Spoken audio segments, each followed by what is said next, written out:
Picture this. You're 77 years old, enjoying the sunset on the deck with your grandson, Jack. He's doing his duty as any good grandson would, humoring his senile old pappy as he rambles into the balmy evening air. You're not that far gone yet, so his wandering attention span doesn't escape you. You figure you'll let the boy off the hook with just one more story, the best one you've got. You tell him that when you were young, not too much older than him in fact, your parents took you on a ski trip to Colorado.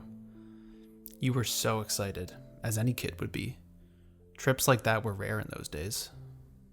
You tell him you got to the top of the mountain and it was so high up. You weren't the most athletic kid in the neighborhood, and this made you a little bit nervous. But you weren't going to let that get in the way of soaring down the hill like a snow eagle. Maybe the closest we can come to flying outside of stepping on a plane. You compose yourself and gently push off from the hilltop. And it was magical, otherworldly even, moving at those speeds. But it was controlled, like a graceful, two-legged slither. A low rumble cuts through your enjoyment. It was an awfully clear day for thunder. You pivot sideways to look up the mountain just in time to appreciate the magnitude of the avalanche barreling towards you. You try turning on the afterburners, but it's already closed the distance. You're buried. How did you get out, Grandpa? Your grandson asks, his attention now fully engaged. I was lucky, you reply. They happened to notice one of my ski blades poking out of the snow. Well, did they find everyone else? Your grandson asks. I was the only one. I think about it often, Jack. To be honest, I'm not sure why it was me and not someone else.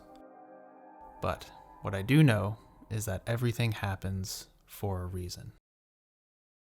All of us, at some point in our lives, will acquire a story that embodies the ethos of the phrase, everything happens for a reason. It can be used as an off-the-cuff saying when something random or insignificant happens, but it's most often used as a way to explain the unexplainable. Or, more accurately, to keep the fact that it's unexplainable at a psychologically comfortable distance. When most of us use this phrase, what we're effectively saying is, although the reason for this good or bad thing happening to me is unknown at the moment, it definitely exists, and it most likely relates to the will of a god or some undefined cosmic spiritual energy that concerns itself with my life in a meaningful way.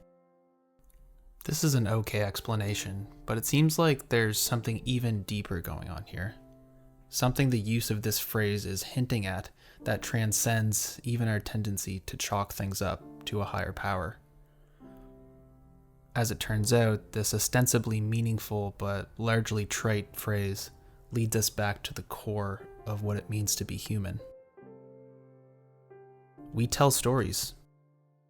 Every single one of us is the main character in the story of our lives. Every success, every failure, every heartbreak and redemption we experience, no matter how incredible or mundane, can be mapped onto a framework that encompasses all of them. This idea is most clearly explained in Joseph Campbell's 1949 work, The Hero with 1,000 Faces. The main idea at the foundation of his theory is that through both individual and collective experience, humans sense the presence of a source or a truth that lies underneath and supports the physical world. In order to think and speak about what is essentially the unspeakable, we have to use words and stories that gesture beyond themselves. In other words, we employ metaphor and myth to inch closer to this shared source. Campbell describes this endeavor as the monomyth. The monomyth is the theory that all myths and stories are variations of one great original story. Campbell termed the individual's participation in this as the hero's journey. Every single person is on their own heroic journey. Every person's story is a particular, inimitable reflection of a greater universal story. This is why it feels like important things happen for specific reasons. You are the author of your own story. How much creative control you have over the plot is another matter entirely.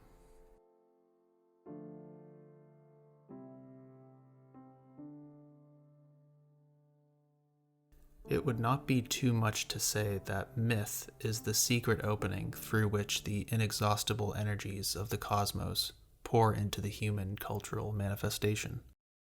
The wonder is that characteristic efficacy to touch and inspire deep creative centers dwells in the smallest nursery fairy tale, as the flavor of the ocean is contained in a droplet, or the whole mystery of life within the egg of a flea.